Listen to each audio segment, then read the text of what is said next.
నిబద్ధత గల కార్యకర్త ఎట్లుంటాయంటే మిమ్మల్ని చూస్తే అర్థమైంది. నిజమైనటువంటి టీఆర్ఎస్ సైనికులు మీరు లాస్ట్ నుంచి అబ్జర్వ్ చేస్తున్నా, ఇట్లా లేస్తలేదు కూడా, చెమట ఊడ్చుకుంటున్నారు కానీ ఎంతో నిబద్ధతతో చెమట వచ్చినా పిడుగులు పడ్డా సరే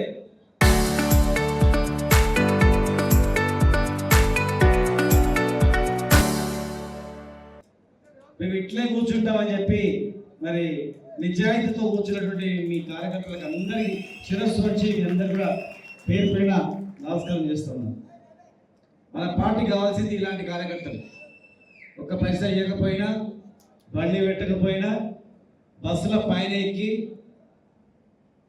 ఒక లిఫ్ట్ అడిగి ఊర్ల నుంచి వచ్చి ఇలా పార్టీ ముఖ్యం, మా నాయకులు ముఖ్యం అని చెప్పి చెమట దుడుచుకుంటా కూర్చున్నటువంటి మీకు మరొకసారి మీ అందరికీ కూడా పేరు పైన నమస్కారం తెలియజేస్తూ, మీ అభిమాన నాయకుడు నిరంతరం ఉదయం లేస్తే రాత్రి పండుకునే వరకు నీ నియోజకవర్గం మీద దృష్టి పెట్టి నిరంతరం ఓడిపోయినా సరే నా ఓటర్లు, నా ప్రజలు నేను కాపాడుకుంటా అని చెప్పి కష్టం వచ్చినా నష్టం వచ్చినా కడుపులో పెట్టుకొని మీ వెంట తిరుగుతున్నటువంటి గౌరవనీయులు పెద్దలు సభాధ్యక్షులు మాజీ ఎమ్మెల్యే నరేంద్ర రెడ్డి గారు, గౌరవనీయులు ఎంతో అపారమైనటువంటి అనుభవం, నిరంతర శ్రమజీవి మరి మాజీ మంత్రివర్యులు అక్క సబితా ఇంద్రారెడ్డి గారికి, గౌరవనీయులు శాసనమండలి సభ్యులు సోదరుడు నవీన్ రెడ్డి గారికి, పరిగి మాజీ శాసనసభ్యులు మహేశ్వర్ రెడ్డి గారికి, వికారాబాద్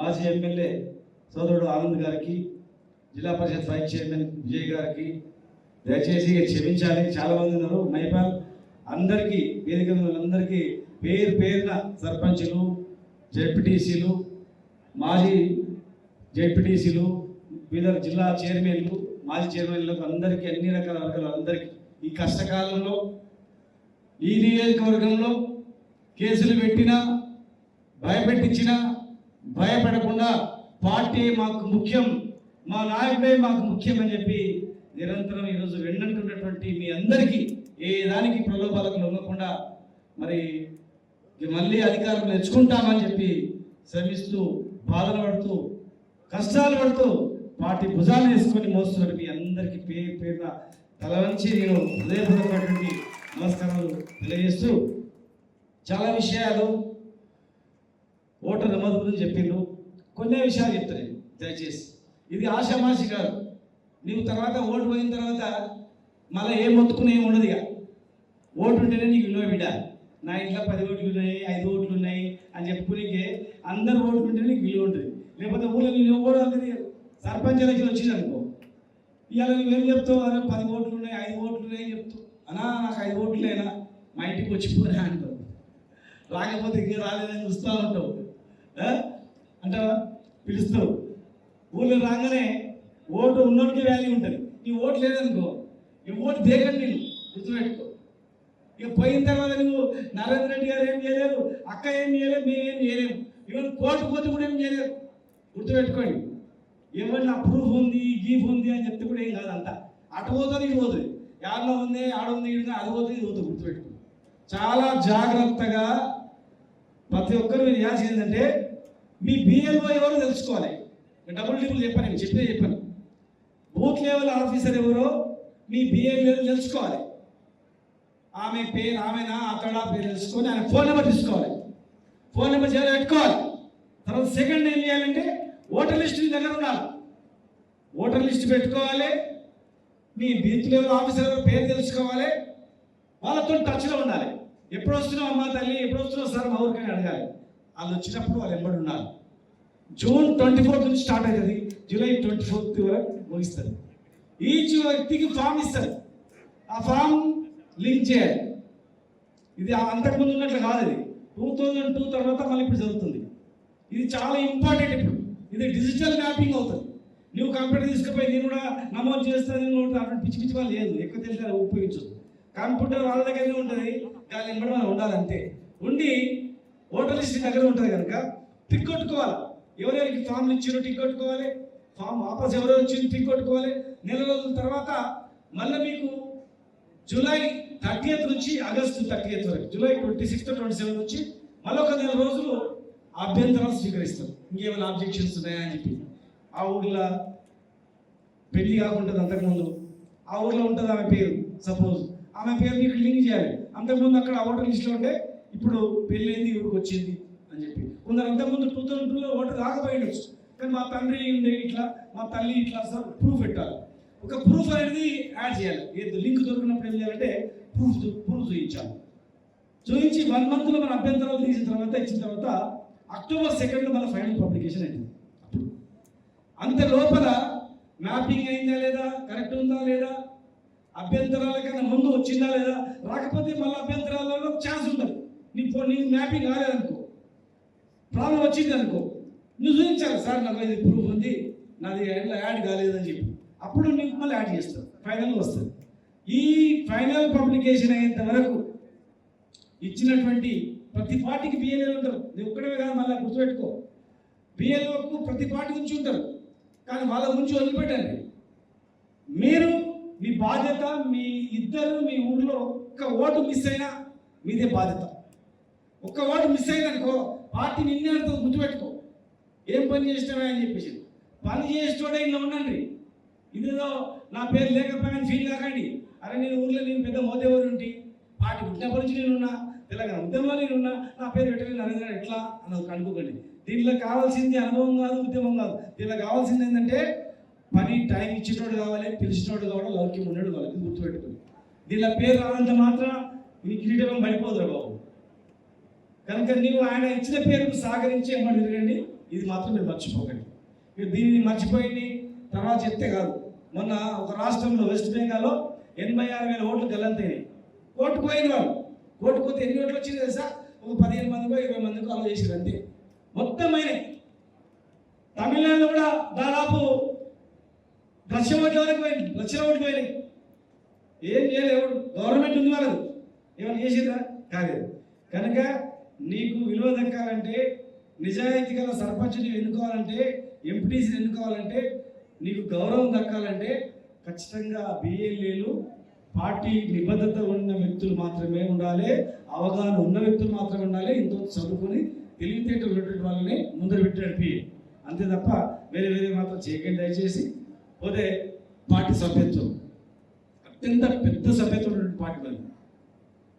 సభ్యత్వ డబ్బులు కూడా పెద్ద డిపాజిట్ చేసి, హైయెస్ట్ డిపాజిట్ ఉన్నటువంటి పార్టీ. ఏ కార్యకర్తకు యాక్సిడెంట్ అయిపోయినా, ఏ కార్యకర్త యాక్సిడెంట్ అయినా, ఏ కార్యకర్తకు ఇబ్బంది వచ్చినా ఎవరిని అడగాల్సిన అవసరం లేదు. చెక్ రాసి డైరెక్ట్గా మా అకౌంట్లోకి ఇచ్చి మిమ్మల్ని కాపాడుకోవడానికి, పార్టీని కాపాడుకోవడానికి, పార్టీ కార్యకర్తలను కాపాడుకోవడానికి ఉన్నటువంటి నిధి కేసీఆర్ గారు ఏర్పాటు చేశారు. ఎంతో దురదృష్టంతో చాలా పార్టీలకు దేశంలో రాష్ట్ర కార్యాలయాలు ఉండవు, కానీ కేసీఆర్ గారు మన పార్టీకి జిల్లా కార్యాలయం ఏర్పాటు చేసిండు, రాష్ట్ర కార్యాలయం ఏర్పాటు చేసిండు. ఢిల్లీలో కూడా అత్యంత అన్ని పార్టీలకు ఈక్వల్గా, పెద్ద పెద్ద పార్టీలకు ఈక్వల్గా మాది పెద్ద పార్టీ వచ్చి పెద్ద బెంగ్లా కట్టి అక్కడ రూమ్స్ ఏర్పాటు చేసి, ఢిల్లీ పోయినటువంటి వాళ్ళు కూడా తెలంగాణ భవన్ ఏర్పాటు చేసినటువంటి పార్టీ మనది. తెలంగాణ తెచ్చిన పార్టీ మనది. తెలంగాణ తేవడానికి ప్రాణానికి సిద్ధమైనటువంటి నాయకత్వం ఉన్నటువంటి పార్టీ మనది. అలాంటి నాయకుడే ముఖ్యమంత్రి అయినటువంటి పార్టీ మనది.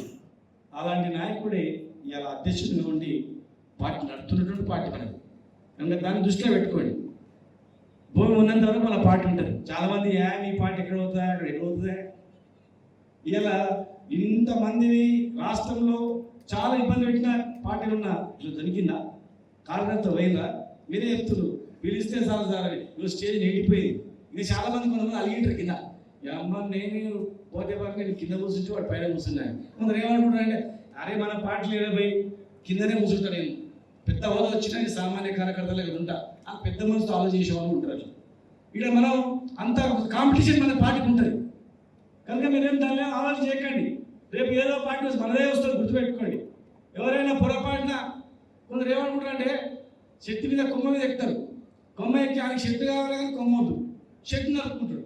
పైకేసి కింద పడితే ఏమవుతుంది? కాలు తిరిగిపోతుంది. చెట్టుకి ఏమైనా అయితే ఎందుకంటే చిన్నప్పుడు వాళ్ళు చెప్తుంది, కొంగ చెరువు మీద అడిగిందంట. ఎవరికి వెళ్తుంది? మీ సమావేశాలు శాస్త్రంలో ఎప్పుడు తక్కువ ఉంది. మరి ఎవరు పోతుంది కనుక ఇది ఉట్టిగా ఎవడో మాటలు విని పార్టీ బరాబర్ ఉంటుంది. పర్మనెంట్ పాతిపోయిన జెండా పాతిపోయిన కేసీఆర్ మళ్ళీ మూడవసారి ఖచ్చితంగా ముఖ్యమంత్రిగా కేసీఆర్ గారు వెళ్తారు. కనుక సభ్యతను మేము చాలామంది రిటైర్డ్ ఉద్యోగులు ఉన్నారు, రైతులు ఎదురు చూస్తూ ఉన్నారు, మహిళలు ఎదురు చూస్తూ ఉన్నారు. ఇలా చాలామంది ప్రజలు నీటి వల్ల కాదు, చాలామంది అరే ఎప్పుడు ఎలక్షన్ వస్తుందని చూస్తూ ఉన్నారు. ఎప్పుడు ఎలక్షన్ వస్తే మళ్ళీ కేసీఆర్ మూడోసారికి ముఖ్యమంత్రి కూర్చోబెట్టాలని చూస్తూ ఉన్నారు. కనుక ఒకసారి మీరు ఆలోచన చేయండి, గ్రౌండ్ లెవెల్ ఆలోచన చేయండి, గ్రౌండ్ లెవెల్ చూడండి. ఇలా మీరు ఒక అపోహ మాత్రం మహిళగా తీసేయండి. నేను చెప్తున్నా ఇక్కడ 100కు 100% నరేంద్ర రెడ్డి గారే ఇక్కడ నిలబడతారు, గుర్తుపెట్టుకోండి. దానిలో ఏమాత్రం డౌట్ లేదు. ఇవాళ చిన్న దాని గురించి టాపికే మాట్లాడిన టాపికే కాదు, అది గుర్తుపెట్టుకోండి. అది టాపికే కాదా బాబు, అట్లా క్వశ్చనే లేదు. ఆయనే నిలబడతాడు, ఆయనే అభ్యర్థి, ఏమాత్రం డౌట్ కూడా లేదు దానిలో. మీరు యాసింది పార్టీ గురించి పనిచేయండి, చిన్న చిన్న విభేదాలు మధ్యలో పెట్టుకోకండి. ఒక్కొక్కరికి పని వస్తుంది, రానప్పుడు రేపు మళ్ళీ భవిష్యత్తులో మళ్ళీ 10 ఏళ్ళు మనం ఉంటాం అధికారంలో. గెలిపించిన వాడిని కూడా పైన కూర్చొని పెడతాం. కొన్ని ఇబ్బందుల వల్ల కొన్ని టికెట్లు వచ్చింటాయి. గత 10 ఏళ్ళలో కొందరికి అవకాశం రాలేకపోయింది. వెయిట్ చేయండి, అవకాశం రానికి ఇంకా పెద్ద అవకాశం కూడా వస్తుంది, పెద్ద అవకాశం కూడా దొరుకుతుంది. అంతేగాని పార్టీలో వండుకుంటూ పార్టీ ప్రతిష్టను చెడ్డ పేరు లేకుండా ఉండండి. పని చేస్తే మీరు పని చేయండి, లేకపోతే కాంగా చేయండి, కన్ను చేసుకొని ఉట్టి కూర్చోండి. కానీ నోరు అదుపులో పెట్టుకోండి, ఫోన్లో మాట్లాడినప్పుడు జాగ్రత్త ఉండండి. కావాలన్న ఒకటి టెండి చేస్తాడు, మాట్లాడినా స్పెడ్ చేస్తాడు, కథ అయిపోతుంది, జీవితం కథ అయిపోతుంది. ఇలా మిమ్మల్ని ఇచ్చిపెట్టి ఎవరు ఎత్తుకుంటామే? ఈ కష్టకాలంలో ఈ నియోజకవర్గంలో మీరు అండగా ఉన్నటువంటి మిమ్మల్ని వదిలిపెట్టి నారాయణ రెడ్డి గారు ఇంకోరు ఎత్తుకుంటారా చెప్పండి? ఇక్కడే కాదు, ఈ తెలంగాణ రాష్ట్రం మొత్తం మీద చెప్తున్నా. చాలా మంది ధైర్యంగా, ఎంతో మంది విశ్వాసంతో ఉన్నారు రేపు వచ్చేది మళ్ళీ కేసీఆర్ గారు అని. కాంగ్రెస్కి ఎందుకు వేస్తారా? ఎందుకు వేస్తారు? నువ్వు రైతు బంధు మొత్తం పడ్డదని వేస్తారా? మొత్తం రుణమాఫీ అయిందని వేస్తారా? పిండి సంచులు దొరుకుతలేవు, అరే పిండి సంచులు దొరుకుతలేవు, ఎంత మంచిగా అయింది మన రైతులకని వేస్తారా? వర్షాలలో కన్నాల కాడ నెలల తరబడి కావాలి రాసి ఎవరికో దళాలకు అమ్మి ఆ పైసలు ఇప్పటివరకు రాలేదని చెప్పి రైతు చేస్తాడా? అన్నం పెట్టిన రైతు, ముఖ్యం మన ఊరంటే రైతు కిందనే మనం బతుకుతాం. ఏ కులం ఏ వృత్తి కానీ రైతు కిందనే ఆధార్ లింక్ ఉంటుంది అంతే. రైతుకు మనకు కమరాయనకు కుమరాయనకు గౌలాయనకు ఒల్లాయనకు అందరికి రైతు మీదనే ఆధారపడి ఉంటాం. రైతు నాటేస్తేనే, రైతు పిండి సంచులు చల్లితేనే, గడం కొట్టేటోళ్ళకి కానీ, పుల్లు కోసేటోళ్ళకి కానీ, ఆరబెట్టేటోళ్ళకి కానీ, తూర్పట్టేటోళ్ళకి కానీ అందరం బతికేది కూడా తగ్గదే. మరి ఇలా రైతే బాధపడుతున్నప్పుడు ఎట్లా వేస్తారు? మీరు 10 మంది రైతులు అడగండి, కాంగ్రెస్ రైతులు అడగండి, రోజు ఇళ్ళొద్దు అడగండి, బాగుందా అని అడగండి. వాళ్ళు ఇంకేనా పైన మీరు ఫోన్ చూస్తే అరే రికార్డ్ చేసేటట్టు అబద్ధం చెప్తున్నారు. ఇంటికి పోయి అడగండి, చుట్టాలు ఉంటారు కదా, ప్రతి ఒక్కరికి మన చుట్టరిగా ఉంటుంది, అడగండి. వేయరు. కాంగ్రెస్ వచ్చిన తర్వాత ఎలా ఎన్నడికి ఎద్దేసిన వ్యవసాయము రైతు వేసిన రాజ్యం ఉట్టిన చెప్పలేదు. ఇవాళ ఎద్దు ఏడుస్తుంది, రైతు ఏడుస్తున్నాడు కదా. మళ్ళా కాంగ్రెస్ అనేది ఈ 3 ఏళ్ళు ఉంటుంది, 2.5 ఏళ్ళు ఉంటుంది. తర్వాత మళ్ళీ కాంగ్రెస్ అనేది 10 సంవత్సరాలు ఉండదు, 100% ఉండదు. ఇవాళ ఓటకు వచ్చినోడు జనస్పు ఉన్నాడు, వాడు బతుకున్నంత వరకు కూడా ఆలోచన చేస్తాడు 10 ఏళ్ళ తర్వాత కూడా. కనుక ఆ అపోహను మీరు పెట్టుకొని మనకు వచ్చేది మన ప్రభుత్వమే 100%. ఎందుకు వేస్తాడా? మా ముదిరాజులను బీసీఏ గ్రూప్లో వేస్తాడు, బీసీఏ గ్రూప్లో చేసి వేస్తారా? మా గొల్ల కూరలకు 3 లక్షల రూపాయలు బ్యాంక్ అకౌంట్లు వేస్తామన్నారు. వచ్చింది ఒక గొర్రె పిల్లలు వచ్చిందా? వస్తేనేమో వచ్చిందని చెప్పండి, రాలేమో ఇంట్లో చెప్పండి. వచ్చినా మరి ఎవరు వేస్తారు చెప్పండి? ఏ వృత్తి వేస్తారు? ఒక్కొక్క వృత్తి పేరు చెప్పండి. మహిళలు వేస్తారా? ఇవాళ 5,017 మంది పైన మహిళలు అత్యాచారాల కలకల కేసులు. ఓన్లీ అత్యాచారాలే 974 అత్యాచారాలండి ఈ 2.5 ఏళ్ళు. చిన్నపిల్లల మీద 1,037 కేసులు అండి. పోక్సో కేసు అంటారు చూడు, నిన్న మనం కేసులు చూస్తుంది కదా, అట్లాంటివి 1,037 కేసులు. ఎవరికి భద్రత ఉంది చెప్పు? సబితా ఇంద్రాణి లెక్క కూడా హోమ్ మినిస్టర్గా చేసింది. మనం ఆ సుమన్ గమనానికి పోయినాం, అడుగుతా ఉంది. ఇగో జైల్లో ఉన్న వాళ్ళకి ఏం కల్పించినాం, మహిళలకు ఏం భద్రత కల్పించినాం, స్టూడెంట్స్కి ఏం భద్రత కల్పించినాం అన్నాడు. తెలంగాణ ఉద్యమంలో మీరు అందరూ వచ్చినప్పుడు నీకు ఎంత ఆవేదన పడినా అవన్నీ మాట్లాడు. మరి ఇలా ఏం జరుగుతుంది చెప్పండి? ఒకరికైనా భద్రత ఉందా? స్వేచ్ఛ ఉందా చెప్పండి? ఈ రాష్ట్రంలో మహిళలపైన దాడులే, పట్టపగులు దొంగతనాలు. మీ మా ఉన్నారో తెలుసా? ఎందుకంటే ఎవరైనా పోయి ఏటీఎంలో పెట్టి పైసలు పలగొట్టి పట్టుకుపోయేటాడు. మా పాలమూరులో సంటల్లో తెలంగాణ చేస్తారా వాడు 11 గంటలకే వచ్చి ఏటీఎం ఎత్తుకుపోయాడు. ఏటీఎం మొత్తం ఏటీఎంనే వాడికి గుడితే వస్తానా అని చెప్పి మొత్తం కట్ చేసి ఏటీఎంనే వాళ్ళ వ్యాన్ వేసుకొని ఎత్తుకొని పోయాడు. ఎక్కడ జరిగిందా? ఎవరన్నా ఇల్లును ఉలగొట్టి ఇంట్లో బీరువాను పలగొట్టి ఎత్తుకుపోయినా చూసినా కానీ బీరువాలు ఎత్తుకుపోయినా చూసినాం. ఇది జరుగుతుంది. ఇలా పట్టపగులే దాడులు జరుగుతూ ఉన్నాయి. ఎందుకంటే 2023 కన్నా ముందు మన ఊర్లో ఒక రైతుకు కష్టం వచ్చిందంటే, పెళ్ళి ఉంది, సపోజ్ బిడ్డ పెళ్ళి వచ్చిందంటే ఆయన 10 ఎకరాలలో ఎకరం అమ్మి పాడేస్తా పోరా అని చెప్పి ఇవాళ అమ్ముతున్నట్టు రేపు వచ్చి దాని అడ్వాన్స్ ఇస్తుందా? ఇప్పుడు ఇవాళ ఇస్తున్నా? ఎవడో వస్తున్నా দেখతున్నా అసలు ఎవడ చూడడానికి ఎవడో వస్తుంది కూడా వస్తాడు. వీడే కాదు, పట్టణంలోనే ఎవడు వస్తాడు. శాంతి భద్రతలు లేవు, కొత్తగా ఇండస్ట్రీస్ వచ్చింది లేదు, రైతులకు ఏం లేదు. కనుక వచ్చేది మన ప్రభుత్వమే, గుర్తుపెట్టుకోండి, మన ప్రభుత్వమే వస్తుంది. ఇలా ఇక్కడ గొప్ప అవకాశం దొరికింది మీ ఎమ్మెల్యే గారికి. గొప్ప అవకాశం ఎవరు దొరికిన అవకాశం దొరికింది. కాంగ్రెస్లో జానారెడ్డి గారి కురువృత్తుడు ఆయన. ఆయన ఇన్నేళ్ళు ఉన్నాడు, మంత్రి అయిన కానీ ముఖ్యమంత్రి కాలేకపోయాడు, డిప్యూటీ సీఎం కూడా కాలేకపోయాడు. డి శ్రీనివాసుడు ఆయన పుట్టినప్పటి నుంచి వచ్చేంత వస్తు కష్టపడ్డాడు, ఆయన కూడా ముఖ్యమంత్రికి అవకాశం రాలే. తెలంగాణ వాళ్ళకి ఎవరు అవకాశం రాలే. ఈయన ముఖ్యమంత్రి ఏంటంటే మనం తెచ్చినాం తెలంగాణ, కేసీఆర్ గారి నాయకత్వం తెలంగాణ తెచ్చినాం కనుక ఈయన ముఖ్యమంత్రి అయ్యాడు. అంతకన్నా గొప్ప తెలుసా?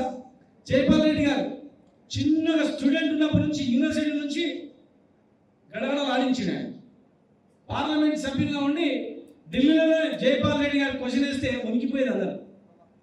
మరి ఆయన ముఖ్యమంత్రి కాలేకపోయాడు. మరి ఈయన ముఖ్యమంత్రి అయ్యాడు. ఉన్న అవకాశాలు ఎట్లా ఉపయోగించుకోవాలి? గొప్పగా ఉపయోగించుకోవాలి. వాళ్ళ జీవితం వస్తుందో రాదు, వచ్చినప్పుడు మాత్రం పేరు చిరస్థాయిగా ఉండాలని ఉపయోగించుకోవాలి. ఆయన ఏం చేస్తాడు? ప్రతి మీటింగ్లో కేసీఆర్ గారిని తిట్టడం, కేటీఆర్ కుటుంబం, కేసీఆర్ కుటుంబం ఇప్పుడు ఏం లేదు.